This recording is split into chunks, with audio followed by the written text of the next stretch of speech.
Seorang pendeta Yahudi, saya dapatkan namanya di kitab-kitab sirah, salah satunya Khuwairik. Kalau pernah dengar namanya, alhamdulillah. Kalau belum pernah dengar, orang ini pendeta Yahudi yang sudah lama mau masuk Islam. Di tanggal 15 Syawal, hari Sabtu, tahun 3 Hijriah, terjadi perang Uhud. Waktu utusan Nabi SAW keliling, lalu mengajak orang-orang untuk berjihad pada saat itu karena pasukan Quraisy sudah mendekati gerbang utamanya kota Madinah di dekat Uhud, maka Khuwairik dengar panggilan itu. Dia pun segera naik ke atas menara benteng Yahudi, karena waktu itu ada 3 suku Yahudi, Kainuqa, Nadir dan Quraidah di kota Madinah. Maka dia naik ke salah satu benteng itu lalu dia teriak mengatakan, wahai kaum Yahudi, kalian tahu ini Muhammad adalah utusan Allah. Kakek-kakek kalian dulu pindah dan hijrah ke kota ini, itu karena tahu dalam kitab Taurat disebutkan ini adalah mahjarun Nabi. Ini kota yang akan hijrah Nabi terakhir.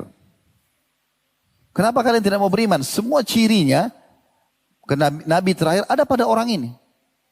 Mereka bilang orang-orang Yahudi, kami tidak mau karena dia bukan dari Bani Israel. Ini alasan. Israel nama lainnya Nabi Yakub. Karena setelah Nabi Yakub, nabi-nabi datang dari keturunan beliau. Yusuf, ya, Musa, Harun, Daud, Sulaiman, Ilyasa, Zakaria, Yahya, ya, Isa, Ayub dan seterusnya. Semua ini alaihissalam dari keturunan Yakub, dikatakan nabi-nabi Bani Israel. Nanti terakhir baru keluar dari keturunan Ismail, ya, Nabi Muhammad alaihissalam. Mereka bilang bukan dari Bani Israel, kami tidak mau beriman. Tapi ini alasan saja. Kemudian Khuwairik mengatakan, kalau begitu dalam kitab Taurat kalian menemukan ada wahyu kalau ada nabi di satu lokasi yang berbeda dengan nabi yang sedang berada di lokasi kita, berperang dan berjihad, memanggil, kita harus membelanya. Kenapa Khuwairik bilang ini teman-teman? Karena sebelum Nabi Muhammad SAW, nabi-nabi itu hidup sezaman. Seperti Nabi Musa sama Nabi Harun, adik kakak tapi berzaman. Ada juga Nabi Khidir, ya, beda lokasi dakwah tapi sezaman. Kita tahu Nabi Isa, Nabi Yahya, ya, sepupu. Nabi Zakaria termasuk kelas pamannya, juga Nabi. Nabi Ibrahim AS sama ponakannya Nabi Lut, sezaman tapi beda lokasi dakwah.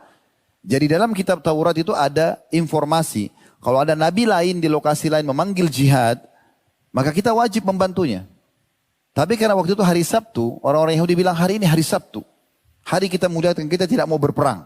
Ini cuma alasan. Ringkas cerita, Khuwairik datang sendiri ke masjid, syahadat di tangan Nabi SAW, tobat dari kekufurannya, kemudian beliau ikut berjihad. Selesai perang Uhud, dikumpulkan jenazah semuanya, termasuk ada jenazah Khuwairik. Maka Nabi SAW melihat, lalu beliau heran melihat jenazah ini. Dia mengatakan, ini kata dia orang yang masuk Islam? Kata mereka, iya ya Rasulullah. Kata Nabi SAW, siapa yang ingin melihat penghuni surga yang belum pernah sujud sekalipun, ini orangnya. Dia masuk Islam waktu duha, dia meninggal sebelum duhur. Belum kena kewajiban sholat. Tapi begitulah keadaan orang-orang yang taubat.